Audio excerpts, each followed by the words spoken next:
और बच्चों, क्या चल रहा है? पढ़ाई? बहुत ही ज़्यादा इंटरेस्टिंग क्वेश्चन आज मैं फिर लेके आया हूँ। आपको इस क्वेश्चन को सॉल्व करो, है ना? और मुझे बताओ आपका आंसर क्या आ रहा है। हालाँकि मुझे नहीं लगता कि ये क्वेश्चन थोड़ा मुश्किल है। हालाँकि आप इसको बेसिकली फिर से मुझे सॉल्व करके आप मुझे बताओ कि इसका आंसर आप क्या लेके आए हो।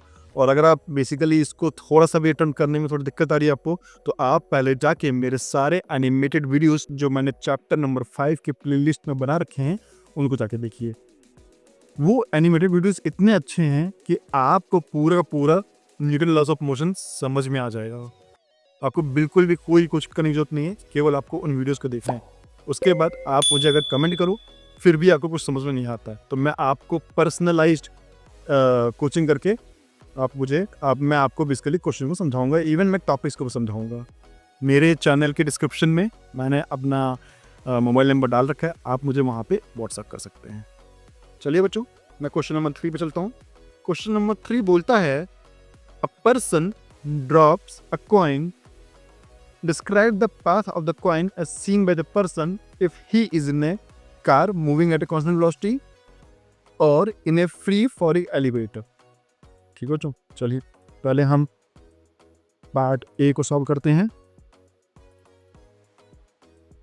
पार्ट ए को सॉल्व करते हैं, है ना बच्चों?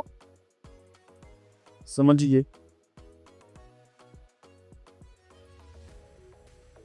ये कार है जो एक कांस्टेंट वेलोसिटी v से मूव कर रही है। ठीक है बच्चों, अब जो पर्सन है बेसिकली बच्चों, है ना, जो पर्सन एक कॉइन को ड्रॉप करता है। समझो ये कॉइन है ना? अब इस कॉइन पे बेसिकली हमें इस कॉइन की जब वो पर्सन होगा तो हमें बेसिकली पर्सन जो बैठा हुआ है कार के अंदर बैठा हुआ है, तो ये एक पर्सन कार के अंदर बैठा हुआ है, तो पर्सन भी बेसिकली कांस्टेंट वेलोसिटी v से आगे की तरफ जा रहा है ना? तो अब इस पर्सन के रिस्पेक्ट में हमें इस कॉइन को देखना है और उसके बाद उसका पाथ डिसाइड करना है कि कॉइन का पाथ कैसा होगा। तो हमने बच्चों एक चीज पढ़ी थी, अगर किसी भी फ्रेम के रिस्पेक्ट में देखना है तो फ्रेम का, है ना, फ्रेम का एक्सेलरेशन या फ्रेम की वेलोसिटी या कुछ भी, वो बेसिकली ऑब्जेक्ट को दे देती है और फ्रेम को रेस्ट ले आना है। तो लेट्स से अगर हम क्वेश्चन को आसान करना है, ठीक है बच्चों, ये वेलोसिटी भी सब जा रहा है, आई जा रहा है, क्वेश्चन को आसान करना है तो हम फ्रेम को रेस्ट पे ले आएंगे और उसके बाद इस कॉइन की, ठीक है, कॉइन को, जो कि फ्रेम रेस्ट पे आ गया है, तो जो भी फ्रेम का वेलोसिटी या एक्सेलरेशन होगा हमें ऑब्जेक्ट दे देनी है। तो चूंकि फ्रेम का ये जो कार है इसका क्या है, एक्सेलरेशन तो कुछ है नहीं, है ना बच्चों, लेकिन वेलोसिटी है, तो वेलोसिटी होगी तो इधर लग जाएगी वेलोसिटी v, और उसके बाद कॉइन पे एक एक्सेलरेशन ड्यू टू ग्रेविटी तो लगेगा, ठीक, उसने कॉइन को ड्रॉप किया है, तो कॉइन पे खुद का एक जी तो लग ही रहा है। अब बच्चों कुछ याद आ रहा है इसकी ट्रैजेक्टरी? हाँ, चैप्टर नंबर 3 में मैंने आपको बहुत अच्छे से प्रोजेक्टाइल पढ़ाया था, जिसमें हॉरिजॉन्टल वेलोसिटी और एक्सेलरेशन हमसे डाउनवर्ड था और एक वेलोसिटी किसी ऑब्जेक्ट को आगे की तरफ दी गई थी, और वो प्रोजेक्टाइल मोशन होता है। तो बेसिकली अगर मैं इसका डायग्राम बनाऊंगा तो ये कुछ होगा, तो पर्सन के रिस्पेक्ट में कॉइन की जो ट्रैजेक्टरी होगी वो ऐसा होगा, और जिसको हम ऑलरेडी डिफाइन कर रखा है हमने, इसको प्रोजेक्टाइल ट्रैजेक्टरी बोलते हैं। देखिए बच्चों, कितना आसानी से मैंने इस क्वेश्चन को सॉल्व कर लिया। कुछ नहीं करना था, बस मुझे बस फ्रेम को रेस्ट पे लाना था, और फ्रेम को जैसे ही मैं रेस्ट पे लाऊंगा, फ्रेम का जो एक्सेलरेशन, वेलोसिटी कुछ भी होगा वो हमेशा हम उस पर्टिकुलर ऑब्जेक्ट को दे दूंगा मैं, और ऐसे मैं क्वेश्चन को बहुत आसानी से सॉल्व कर सकता हूँ बिना दिमाग लगाए। तो आपको भी यही करना है, क्वेश्चन सॉल्व करना है, ज़्यादा दिमाग नहीं लगाना, क्योंकि अगर आप IIT के पेपर में बैठ कर दिमाग लगाने लग जाओगे तो आप पीछे रह जाओगे, है ना? दिमाग पेपर से पहले लगाना है। पेपर के बाद दिमाग, पेपर के समय या पेपर के बाद तो क्या ही लगाओगे, तो इंजीनियरिंग पहुंच जाओगे आप, तो वहाँ तो दिमाग लगाना पड़ेगा। लेकिन पेपर का समय बिल्कुल दिमाग नहीं लगाना। पेपर के समय जो आपने पढ़ा है, सीखा है, उसको सीधे सीधे अप्लाई करना है। ठीक है बच्चों। अब पार्ट बी बोलता है, लेट्स से पार्ट देख लेते हैं, मुझे पार्ट बी क्या बोलता है। इन ए फ्री फॉलिंग एलिवेटर, अच्छा जी, इस बार एलिवेटर है, ठीक है, ये पर्सन है एलिवेटर पे, और ये एलिवेटर फ्री फॉल है, मतलब एलिवेटर का acceleration due to gravity g down लग रहा है। अब इसने एक कॉइन छोड़ा, ठीक है ना। अब चूंकि एलिवेटर मतलब पर्सन खुद जी से नीचे जा रहा है, तो हमें क्या करना है, पर्सन को रेस्ट पे लाना है, और जैसे पर्सन रेस्ट पे लाएंगे उसका एक्सेलरेशन, उसकी वेलोसिटी या जो भी होगा वो ऑब्जेक्ट को ऊपर तो दे देंगे हम। ठीक है बच्चों। तो अब यहां पे हम देखते हैं,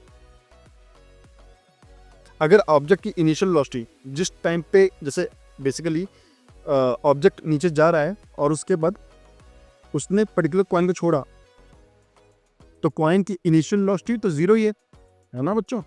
तो वेलोसिटी जब न पर्सन की एक पर्टिकुलर वेलोसिटी है और एक कॉइन की, एक पर्टिकुलर कॉइन की वेलोसिटी जब उसने छोड़ा तो हमेशा इनिशियल वेलोसिटी हमेशा जीरो होती है।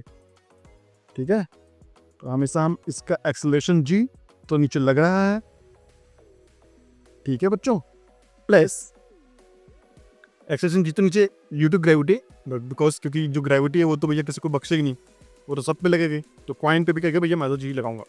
उसके बाद पर्सन को अगर हम रेस्ट पे ले आएंगे, पर्सन को रेस्ट पे ले आएंगे, तो जो पर्सन पे जो ग्रेविटी लग रहा होगा वो भी हम कॉइन पे दे देंगे। ठीक है बच्चों, तो ये बेसिकली कॉइन की ऑर्बिट, ये अब कॉइन पे ओवरऑल फोर्स जीरो लग रहा है, लेकिन अभी वेलोसिटी के बाद बाकी है बच्ची, तो अभी वेलोसिटी को देखना पड़ेगा कि वेलोसिटी क्या चेक कर रहा है। हाँ, तो लेट्स से जिस समय पे एक्सेलरेशन शुरू हुआ, लिफ्ट फ्री फॉल करना शुरू हुआ, उसी समय उसने कॉइन छोड़ा, है ना। तो पर्सन की इनिशियल वेलोसिटी, यहाँ पे मैं इसको ऐसे बनाता हूँ, अलग फिगर बना देता हूँ पर्सन का, इसको मैं रेस्ट पे लाया, एक मिनट इसको मैं दूसरे कलर से बना लेता हूँ सो दैट आपको अच्छे से समझ आएगा।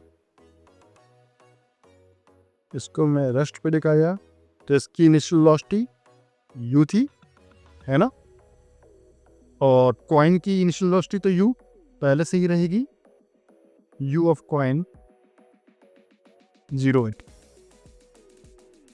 क्योंकि कॉइन ड्रॉप हुआ है।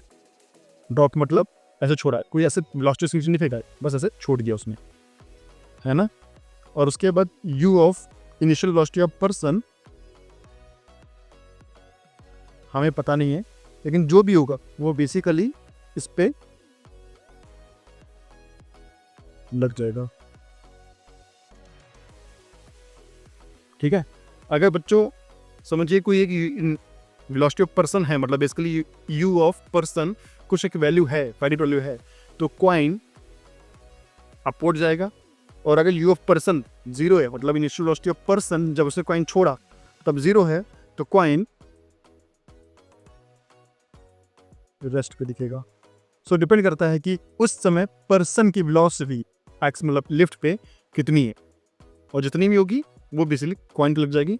और अगर कुछ होगी, मतलब एक्सेलरेशन जो लिफ्ट है वो नीचे गिरना शुरू हो गया, और उसके कुछ सेकंड्स बाद, क्योंकि जब वो नीचे गिरना शुरू हो जाएगा तो कुछ ना कुछ तो वेलोसिटी पर्सन की हो जाएगी, तब अगर उसने कॉइन को छोड़ा तो बच्चों कॉइन ऊपर जाते हुए दिखेगा। और अगर उसने कॉइन को उसी समय छोड़ा जब बेसिकली फ्री फॉल शुरू हुआ, तो कॉइन उसके आंखों के सामने जहां भी छोड़ा रहेगा उसकी आंखों के सामने ऐसा टिका रहेगा, रेस्ट पे रहेगा, है ना, वो नीचे फ्लोर पे गिरेगा नहीं। आप ये चीज़ जब आप जब ऊपर से फ्री फॉल करोगे, कभी स्काई डाइविंग वगैरह करोगे, तो आप कोई भी चीज़ अपने सामने छोड़ोगे, और अगर एयर रेजिस्टेंस उनका सेम है, तो आप कोई चीज़ है वो आपके और बेसिकली पर्सन के सामने ऐसे रेस्ट पे रहेगी, है ना। आप कोई भी चीज़ ऐसे रेस्ट करके ऐसे करके नीचे गिर जाओगे, तो आप बेसिकली वो चीज़ कभी नीचे नहीं गिरेगी, आपके सामने रहेगी। तो एक स्ट्रेट मोशन दिखेगा अगर initial velocity of person zero नहीं है, और अगर 0 है तो रेस्ट पे दिखेगा। यहाँ पे मैं लिख देता हूँ, if u of person 0 then object rest पे दिखेगा, और इफ यू ऑफ पर्सन 0 है रेस्ट पे दिखेगा। हाँ, और if u of person is not equal to 0 then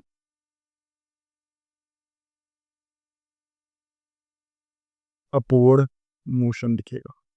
basically coin उस जहाँ छोड़ेगा उसके ऊपर जा रहा होगा। ठीक है बच्चों, अब ये क्वेश्चन मैंने कर दिया है। अगर आपको ये क्वेश्चन समझ में आया है तो आप बेसिकली मुझे कमेंट करो, और अगर आपको नहीं समझ में आया है तो आप जाके यूट्यूब में मेरे जितने भी मैंने वीडियोस पढ़ा रखे हैं एनिमेशन के थ्रू, उसको जाके समझो।